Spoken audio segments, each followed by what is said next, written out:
All right, on today's episode of Python Papi, we're back inside our Tensorflow course and we're still doing our human emotions detection module. Let's have a look at what we went over today.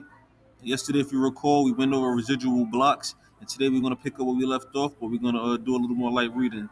So, another argument which accounts for the fact that the residual blocks help in improving the performance of the model is the fact that since we have several paths, the residual model now looks like a combination of several shallow models.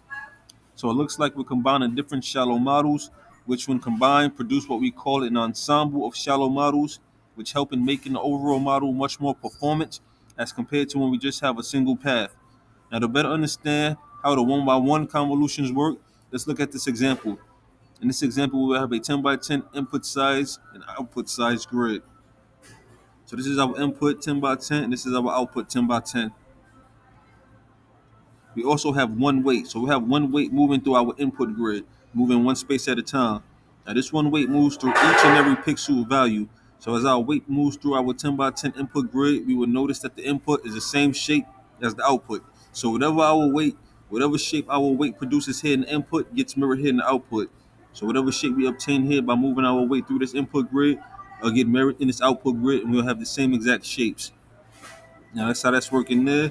Let's see in the so as I'll make through we did that part already. Now another difference with the VGG and the other previous convnets is that instead of making use of the max pool, what we do is we use a 3 by 3 convolutional layer and we use strides. So we specify the stride number of 2, for example, and this permits us to downsample the future maps.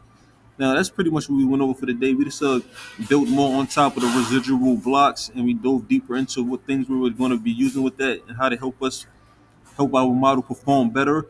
And we actually moved on to batch normalization. Now I'm not going to read over the batch normalization because we've been doing it for so long and using it so long. We should pretty much know what's going on with that. But of course, I will pick back up tomorrow, and I will keep you posted every step of the way. But for now, it's the Python Poppy. You guys stay Gucci.